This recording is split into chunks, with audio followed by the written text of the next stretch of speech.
Food bloggers, hi, how are you today? Thank you so much for tuning in to the Eat Blog Talk podcast.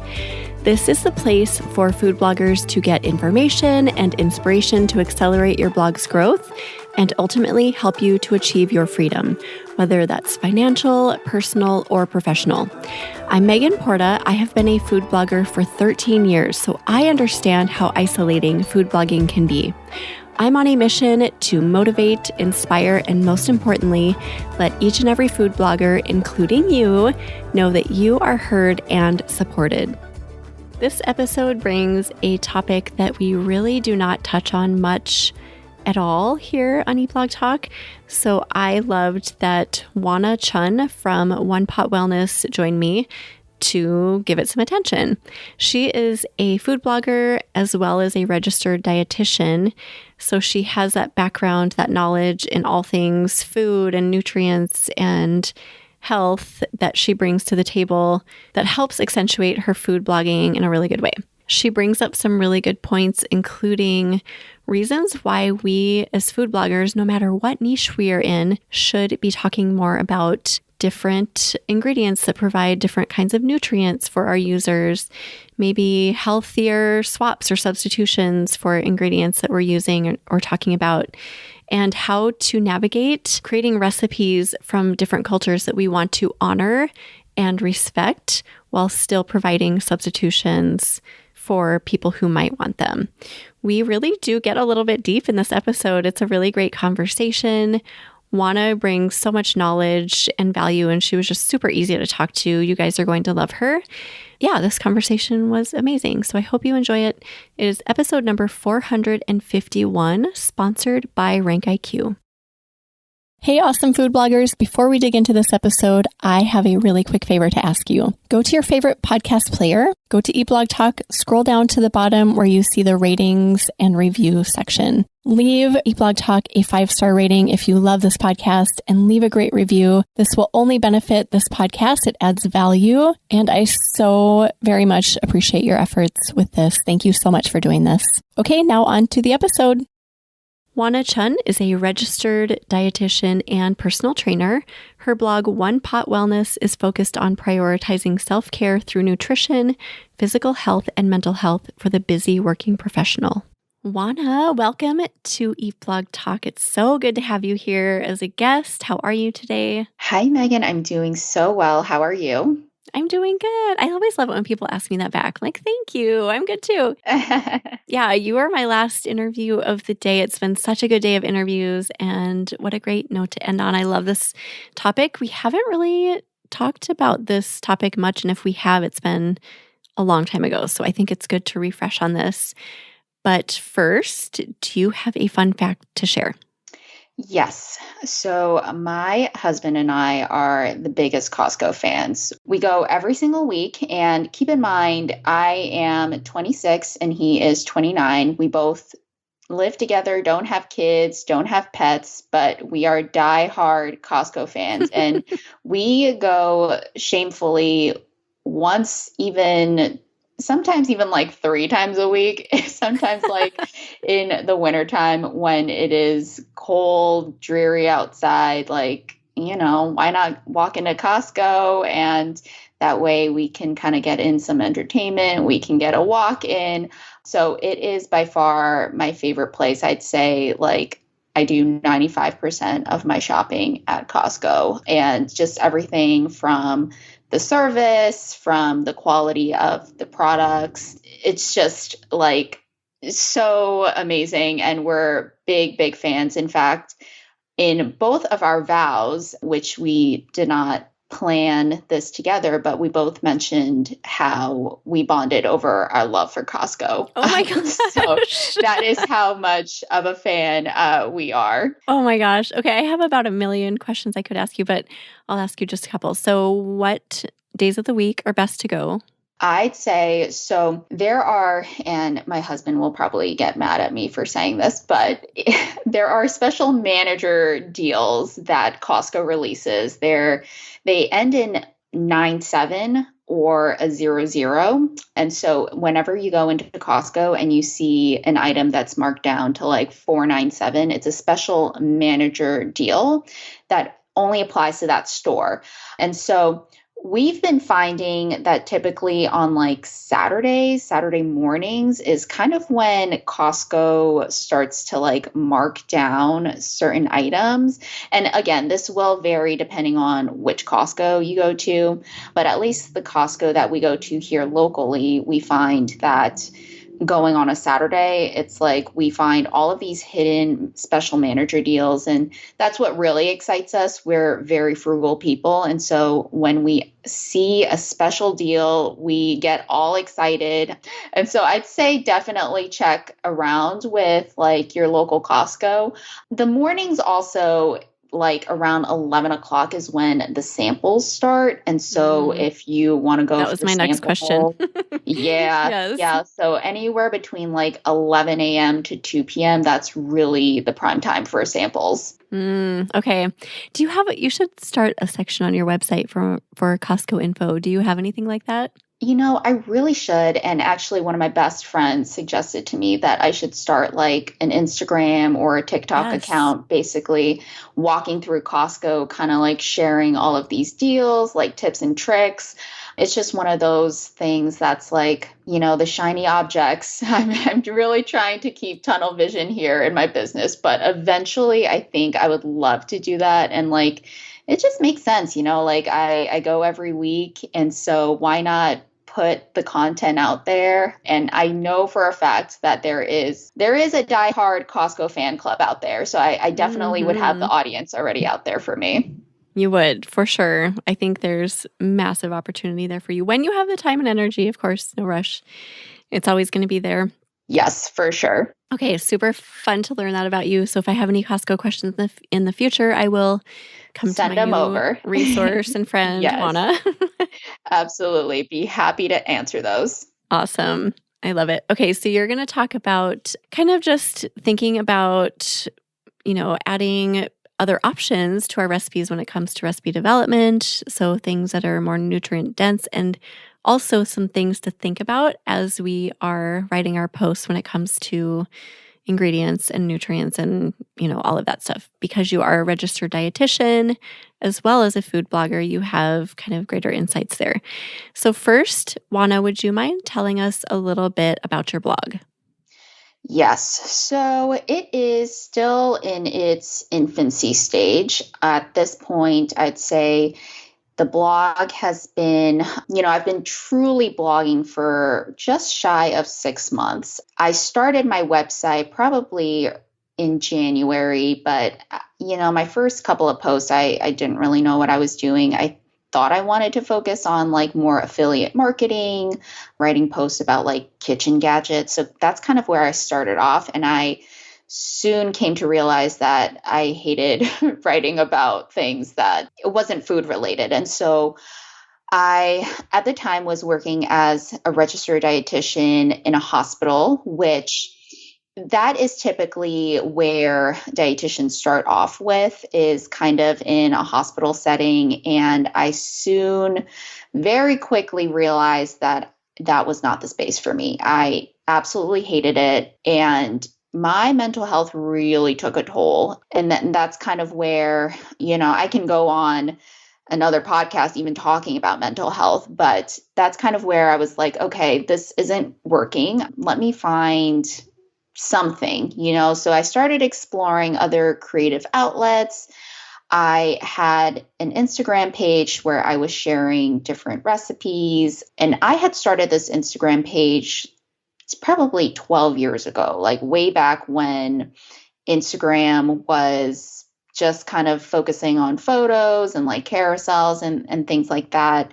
And so I kind of took that opportunity to start posting more reels, start engaging a little bit more on Instagram. And, I kind of have a love-hate relationship with Instagram. I've gone through multiple hiatuses, and I'm currently on a hiatus right now. It is one of those where I feel like you kind of have to approach it with a strategy, and I've never really done my proper homework before, posting on Instagram. But I started posting on Instagram some more and then started a TikTok.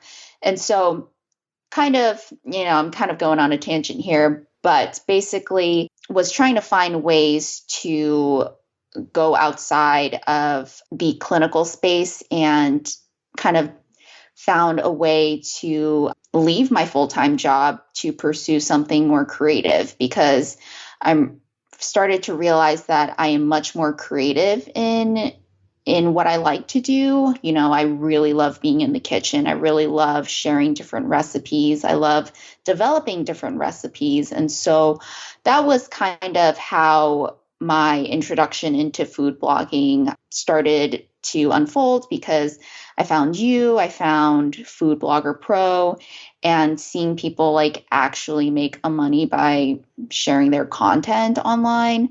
So needless to say, I'm no longer focusing on Instagram because, again, there is so much strategy and you really have to play along with the algorithm, which favors you being on it every day. And I just did not have the time or energy to really do that. So I decided to focus on food blogging. And currently, the first year, I think, of food blogging is very challenging, just kind of being consistent. And so that's where I'm at with things. I've also taken up food photography and videography with YouTube and developing shorts and reels. So yeah, just doing a lot of content creation within the food space, because that's really what I'm finding myself to love, is being creative. And I'm very lucky to have that ability to pursue this full time. And it was really just out of a sense of no longer belonging in kind of that like hospital setting, that 9-to-5 job, and wanting to be a creative. Yeah, that's amazing. Congrats doing that. And I totally understand those toxic environments. I've been there, and they can be so depleting on our physical and mental well-being. So good for you for recognizing that and leaving and finding something that served you better. So nice work. Thank you. And it was really challenging. I mean, waking up just kind of feeling like, you're doing something, but you see no purpose. You feel like your mental state is not there. It was really challenging. But again, just kind of thinking about what I envisioned. I always have envisioned myself to be more of that entrepreneur spirit, and so working for myself. And so I did all the things at once. I got married, I left my full-time job, and I started a business. And so it was kind of just like going, all in, all at once. Yeah, for sure. And I love that you are a dietitian, because I feel like dietitians that become food bloggers have such a leg up, just having that knowledge, the expertise to bring to the table, in addition to a love of cooking and food and recipes. So there's a dietitian, actually, I have 2 dietitians currently in my mastermind group, and I'm always in awe of them, because like they have an advantage over the rest of us, because they've got the actual like education knowledge that a lot of us don't have. So I'm curious to hear more about that and how you relate that, or I guess how you use being a dietitian in your food blogging world. Yeah. And so it does give me a leg up, just having those credentials, being able to tell people that, yes, I am an expert in what I do, because I have gone through schooling, I've gone through an internship to be able to speak upon health claims or nutrition claims. And so in terms of like EEAT, it definitely helps with that expertise that Google likes to see. And so even when I'm creating recipes, I find that if I include somewhere in my blog post that I am a registered dietitian, and that, even just talking a little bit about the nutritional benefits really does help with gaining trust from the reader. And so as a dietitian, that is really kind of what I like to focus on with my recipes is creating nutrient dense recipes that anyone can enjoy, no matter if they have a certain allergy, if they have different dietary restrictions, because I am a firm believer in the fact that everyone should be able to enjoy food. And so, whether that is making substitutions or just doing a simple ingredient swap, I really like to focus on that in my recipes, and also how to make traditional recipes a little bit more nutrient dense, because why not add in additional fiber or protein when we can? And so that's kind of the bread and butter of what I like to focus on in my recipes, and just showing different techniques and tips for people that, might be intimidated by things like beans or more nutritious ingredients. And I feel like there is kind of, a certain stigma behind eating more nutrient dense meals. It has to look a certain way, it has to be green, it has to be colorful, but there is so much more to nutrients than, just being Instagram worthy or like looking a certain way.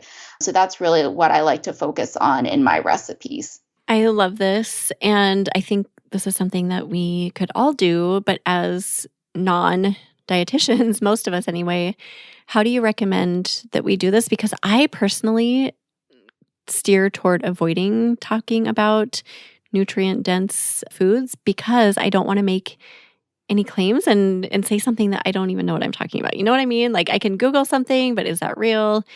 So how do we as non-dietitians approach that? Yeah, I think that, first of all, thinking of just nutrients that would be easy to identify in a recipe. So, for example, protein is a great example. It's identifiable. You have your meat proteins, you can have your vegetable proteins like tofu, tempeh. And I think even by just including something along the lines of like, adding different protein sources can help you with feeling fuller for longer. And also, if you're not feeling confident about your nutrient claims, what I like to do is just quickly Google a research article online that actually supports the claim that you are trying to say in the article. And you can quickly do like oats and soluble fiber and CBI. And there usually is a scientific article that does support the claims and some of the facts that we have. And so even by just linking out to a research article can help qualify some of your statements. And I also think that just thinking about, protein is one of the macronutrients that is very easy to include different substitutions. So for people that don't eat meat, you can include a vegan substitute. Another area that I like to focus on is fiber.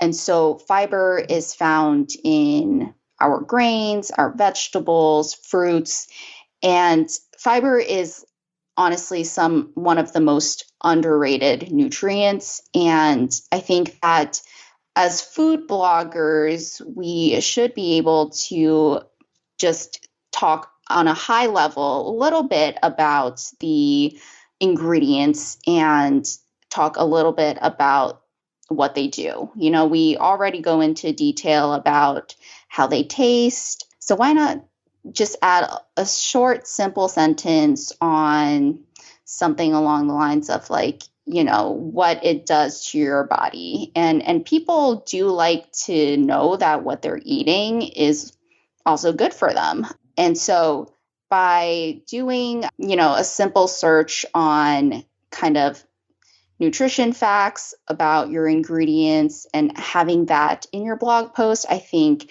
is a way to reach a wider audience. There are more and more people that want to eat healthy. And so I think that's a great way to just slowly, as someone who's not a registered dietitian, be able to speak upon the nutritional ingredients or rather the nutritional facts just on a very high level. I like that because most people know, what fiber does, why it's good for you, same with protein. And speaking about that doesn't require a degree of any sort. It's common knowledge. So why not just touch on it, right? Just to educate our users. Yeah. Exactly. And like you said, more and more people do want to eat healthier. And I think this is good news for food bloggers because it lends us an opportunity to talk more about things in our content and just make our content more valuable and diverse, right?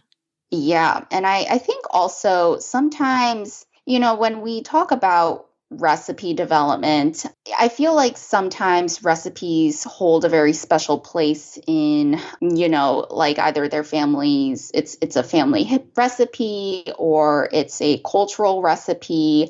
And sometimes I think people are nervous about veering away from that. So a great example would be like swapping brown rice in like a fried rice recipe. Like that is something that absolutely would not go well with my mother, who is Chinese. And so I think just having a like confidence and also, or I guess confidence isn't really the right word, but just being willing to include some of those caveats in your recipes, being like, hey, if you want to add more fiber, consider swapping out the white rice for brown rice. So it doesn't have to be a complete modification. It can just have, just some little caveats, little tips and tricks on how to include some more nutrient-dense ingredients. And when we're talking about classifying recipes, I don't love classifying things as healthy or unhealthy. I think that word can be triggering for some people. I also think that, healthy can look different for everyone. And I'll admit, I do sometimes put in the word healthy just for SEO purposes because that is a keyword that pops up. Like people are searching for the term healthy, but in my blog post, I like to include a little caveat that says like nutrient dense or like nutrient rich. And it's just a little workaround to kind of saying like, well, this might not be healthy for everyone, but it certainly does have nutrients. And so that's kind of like a little way that I like to phrase it in my blog posts. Because sometimes SEO does dictate how we title a post or what we write inside of it. But I think nutrient dense is a really good word for anyone because we all want nutrients. There's nothing but good things associated with that term. So I think that's a really smart way to phrase that once you're in the bulk of the post and kind of explaining the recipe a little bit more. Yeah, absolutely. And I think I believe I was actually listening to one of your older podcast episodes on, phrasing different titles, and the guest that you had on, I can't remember her name, but she mentioned how she had a post that was something along the lines of like, these bars are so good, they taste like crack or something like that. And she mentioned that, maybe reframing how you say that because that can have, that's just not an appropriate word to describe that. Yeah. And so when she said that, the light bulb kind of went in on my head because I was like, that can be applied to so many terms that we use in our food blogs and like our posts that we have. And, I think it is important, especially when we're talking to people that might come from different backgrounds. You don't know if that word healthy can have a certain impact on someone, especially getting into the realm of disordered eating, eating disorders. It's something that as a registered dietitian, it's always kind of lurking in my mind. So rephrasing and also thinking about the language and terminology is also something that I think as food bloggers, we should think a little bit more carefully about. Are you ready to receive specialized learning about how to use Google Search Console, GA4, and Pinterest Analytics, and to have a solid strategy for Facebook, Instagram, TikTok, and more? The 2024 Eat Blog Talk Mastermind Group might be the perfect solution for you. Get 25% off now through October 31st. Visit eatblogtalk.com/mastermind to apply today. Here's what Kara from Sweetly Splendid has to say about being in the mastermind group. We all had our strengths. They would use their strengths to help push me and help me grow. So I grew a lot over the course of the mastermind. And I would say it's not just monetarily and it's not just in one area, but as a blogger, as a whole, my traffic, my sponsorships, my email list, all of it grew because I had people in my group who had really strong experiences in those areas, and they were willing to help me and willing to push me and help me get there where I was prior to the mastermind, growing in very specific areas. I feel like the mastermind was a full circle, whole growth sort of situation. I know it's hard because when I started blogging, we used a lot of those terms. Like I have crack brownies. I think I've changed it. I don't know if I've changed it, but it's like, oh my gosh, how terrible is that? Now, once you start thinking about it, you really do think through it and think how this could be not good or maybe offensive to some people. So just being careful about the words you use. And then like diet, I know a lot of people don't like that word. They don't like the idea of having a diet-focused blog or a diet-focused recipe. So that you need to be careful of as well. Yeah, how do you deal with that? Like the whole just concept of having maybe focusing a recipe or a handful of recipes around a certain like diet program such as Whole30. How do you talk about that? Yeah, I'll be honest, I kind of stray away from some of those a little bit more diety type of meal plans, and meal plans in general, I try to stay away from just because I really try to emphasize in my recipes that I want to teach people how to eat more healthfully. And so I think by doing more of just like a higher level on adding nutrients rather than taking away things, because I think in diet culture, a lot of it is an emphasis on taking away things and restricting certain nutrients, restricting certain food groups. And I am a big believer in adding nutrients that will help you achieve whatever weight loss, fitness goals that you have. And so I tend to kind of stay away from, having things that are labeled that fit a certain meal pattern. I do include I do a lot of gluten-free recipes, and I'll kind of write like adaptable to a gluten-free diet, or with vegan recipes, I'll say adaptable to a vegan diet. And I'll kind of go into the ways that you can adapt it to those specific eating patterns. But those two, I think, are really the only ones that I focus on. And with the Whole30, the paleo, I kind of stay away from that in terms of like my audience and what I want my content to focus on. Yeah, I suppose that depends on your niche and your content and a lot of factors. And then I feel like offering nutrient or like ingredient substitutions and also just substitutions that might give your recipe a twist, like maybe a different kind of food group, only adds value and diversity. So I love that you touched on earlier about like you might be trying to follow a certain cultural dish and it feels maybe I don't think you used the word offensive, but like wrong in some way to offer substitutions, right? But I think from my perspective, it can add value, but I can see where people might be hesitant to do that. Mm-hmm. Do you know what I mean? Like it's kind of it's a gray area. Like, oh, I want to be true to this dish and this culture, but I also want to offer variations and substitutions for it just in case. So it's a fine balance, and I think a lot of us can really struggle with that.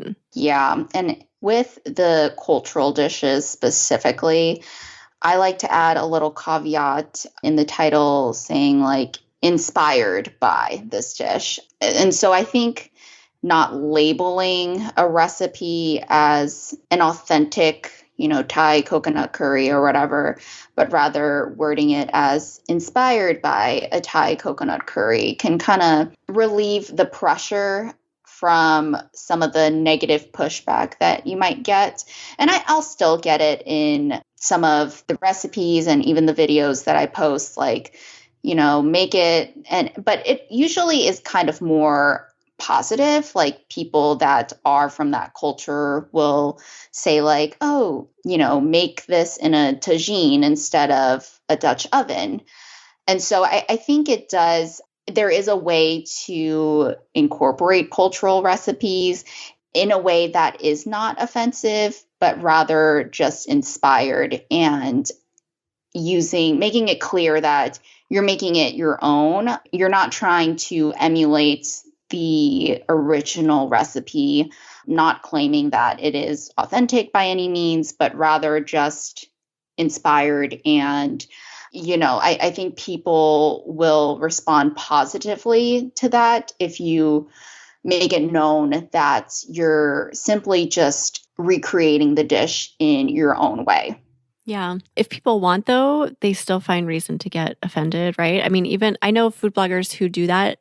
They put that statement out there, that disclaimer, like, I'm just inspired. This is not an authentic dish, etc.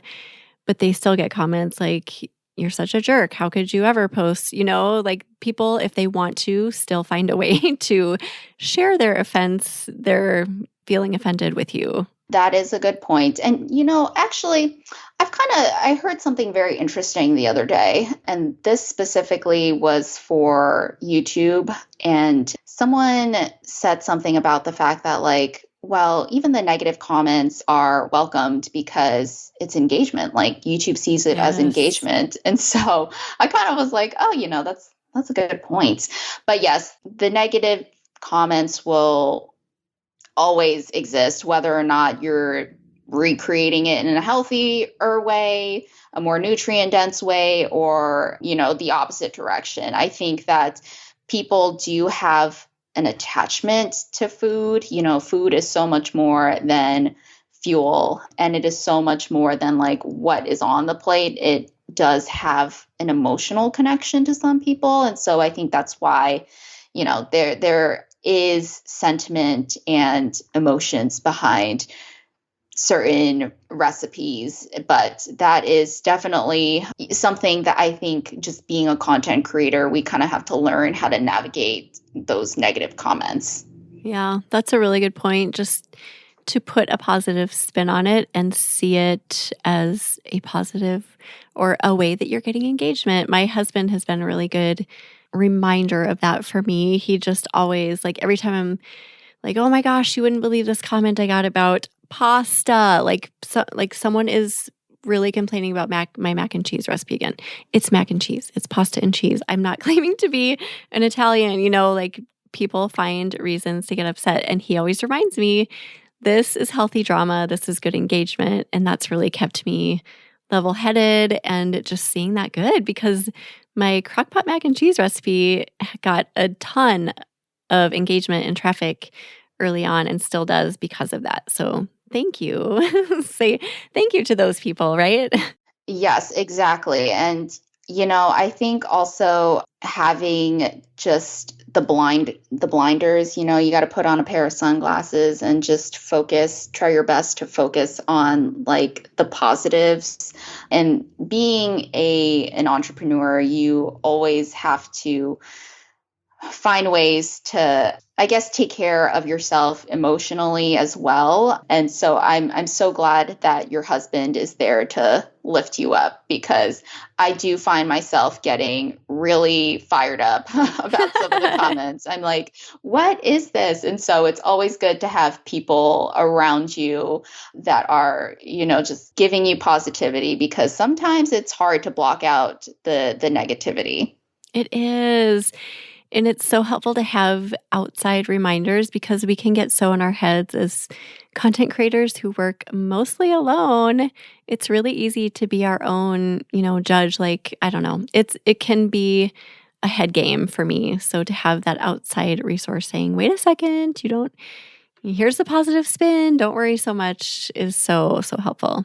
Yeah. And I've actually joined a mastermind, which has been incredibly helpful. It has, mindset, I think, in business is the number one thing. And it is truly, you are your biggest barrier in all of the goals that you're trying to achieve within business. And so I think that has, investing in yourself, and part of that actually can be eating more nutritiously, like taking care of yourself, remembering to add nutrients to your own meals, and remembering to sleep, to eat regular meals, which I know can be hard as a food creator. We're kind of just eating leftovers. We're eating at weird times because we're trying to capture, something at like a certain time of day.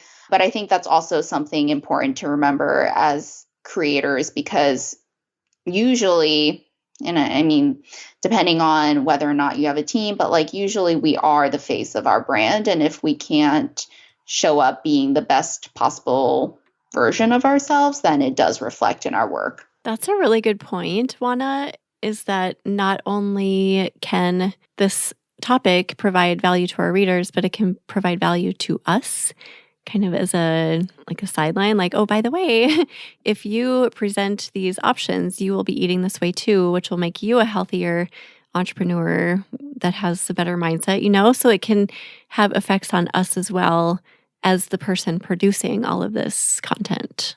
Absolutely. Yeah. And it is true that you really are what you eat. And that's kind of why I went into all of this. Is my whole thing is wellness in general is nutrition, it's physical activity, it's mental, emotional health. And so what we're doing, if you're eating well, if you're fueling your body correctly with all of the nutrients that it needs, it really can make a dramatic impact on the way that you function on the day-to-day. So absolutely, always keeping that reminder in your head to take care of yourself, to eat well, and to also, do the physical activity, get out and move. I'm also a personal trainer on the side. And so that's why I love advocating for all of these things, because it does make a huge, huge impact in the way that you show up. Oh my gosh, it's so true. It's so underrated too, but there's so much power and value there. I have a question about talking not necessarily about diets such as Whole30 or paleo or keto, but more about just low carb, gluten-free, that's vegan, vegetarian type meals. Is there anything we should have at the top of our minds when we talk about those? Yes. So getting into more of those ways of eating that are a little bit more, I'd say, medical focused, I think is where, you might want to fact check with a registered dietitian, or just making sure that you do your due diligence on classifying those meals, because a lot of times people that are looking for those specific recipes, and this is moving more along the lines of low carb. For example, if it's a diabetic patient who is searching for a low carb recipe, you want to make sure that's actually low carb, because that can have implications if you mislabel your ingredients, if you mislabel the recipe. So if you're going to label your recipe to fit a certain eating criteria, I think it is very important to consult with a dietitian to make sure that, hey, these ingredients are really what I think they're doing. One of my biggest, actually, I was just watching a food show. I think it was on Netflix, and one of the chefs was making what he claimed a keto bar. And he was talking about the ingredients. So, he had keto chocolate. The base was made from like macadamia nuts. But then he said, I'm also adding dates, which dried dates are pretty high in carbs. Oh. And so when I heard that, I just, smacked my face being like, no, it is not keto. And so I think also, again, like very, very important to just do your due diligence, to fact check and make sure that, especially when we're getting into more of the medical side of things, that does have implications. And so also it doesn't hurt to just on the WP recipe maker plugin, calculate those nutrition facts and just double check to make sure, like, is the carb count right? Is the sodium right? Fat content, all of that, does that match up to what I'm claiming it does? And that's just something that you can do if you don't have access to a dietitian, if you just want to do your own due diligence. I think that's a great place for people to start. That is a great tip. And I've never heard anyone say that, but just if you're in doubt, go to your recipe card, and because those are facts. Like the nutrition facts that's, like you can't argue with 2 grams of carbs or whatever. So yeah, that's a great one. And I'm so careful about this. I'm so worried about it every time I write a recipe and talk about it. Mm-hmm. I'm like, oh gosh, is this right? I don't know. I just I really want to make sure because I don't want to deliver something that's wrong or that somebody's not expecting. Yeah. And I think, even with me, sometimes I have to go back and double check, especially if I'm writing something that does have a specific health claim. I usually go back and check my ingredients. And even with things like sauces, like that's a big one where people don't realize sauces do have a lot of hidden sugars and ingredients. So if you're claiming something is low carb, then it should be lower in sugar or at least have artificial sugar, because that will impact the carb count. And so it definitely is worth double checking to make sure. And the good thing about the internet is, sometimes if you don't notice it, someone else will. So sometimes people will point it out. It's like, that's such a nice way to say that. Good point. Yeah, I had someone. Actually, there was a discrepancy in terms of the calories that I put in a different caloric amount in the blog post compared to the nutrition facts through the recipe maker. And someone pointed it out, and it was like a 30 calorie difference, but it was enough for that person to point it out. Right. And I was like, I'm actually very glad you're reading the blog post, because that was right, very thoroughly. Yeah, it was very much embedded within the blog post. So, people do read and will point it out for you. But again, just doesn't hurt to double check, do your due diligence before you post that blog. It is funny what people will notice. And then, of course, you get the people that are like, well, where are the ingredients? And it's like, well, it is very clearly outlined here. So right. It is pretty funny what people pick up on and what they don't. I know. It's like it really forces you to find the kindness and grace inside of you sometimes. Like, okay, just be patient. Take a deep breath.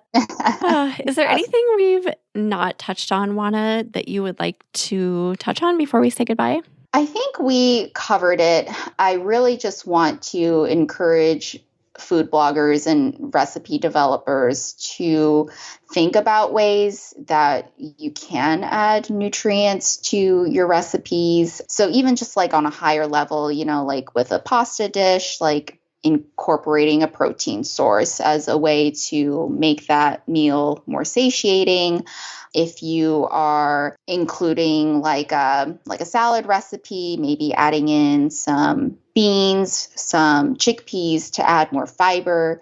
So just thinking about like developing recipes and creating it in a way that does add nutrients, because as you know, we unfortunately live in a state where people are sick and people are not as living as long and as fruitfully as they were before. And so nutrition definitely plays a huge role in that. And that's what I try to get across in my recipes, is that it doesn't have to be bland. You can add nutrients in a way so that your meals taste good, they are nutritious, and just kind of finding ways to do that, I think, is something that I would really love to advocate as a food blogger, is to just do small little swaps and changes in your recipes to make them more nutrient dense.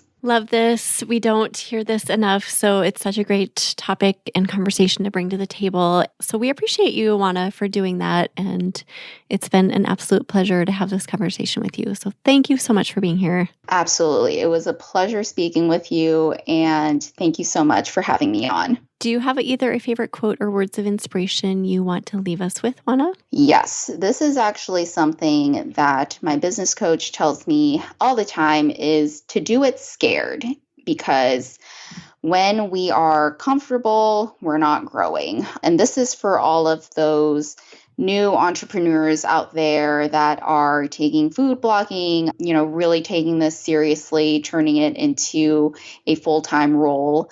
I think that you should find ways to push yourself outside of your comfort zone, because that's really a way to see growth. At least for me, coming onto this podcast was very, very scary. I am a diehard introvert. And so talking to people is like, the last thing that I like to do. But just putting yourself out there, because you never know what kind of connections, you never know what kind of opportunities might arise from you doing those simple steps to step outside of your comfort zone. So I really try to live and embrace that feeling of discomfort.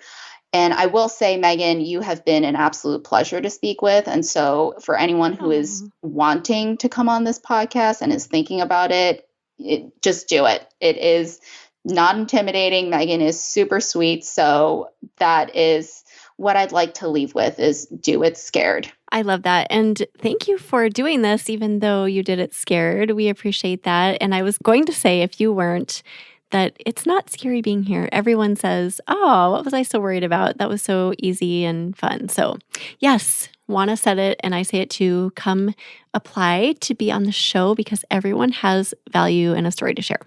Absolutely. Thank you, Wan Na. That was such a great way to end. I love that you did that. And we'll put together a show notes page for you. If anyone wants to go look at those, you can head over to eatblogtalk.com/onepotwellness. Tell everyone where they can find you, Wan Na. Yes. So you can find me at onepotwellness.com. That is where my food blog is. I also have a little freebie for recipe developers and food bloggers that want to incorporate more nutrient-dense ingredients.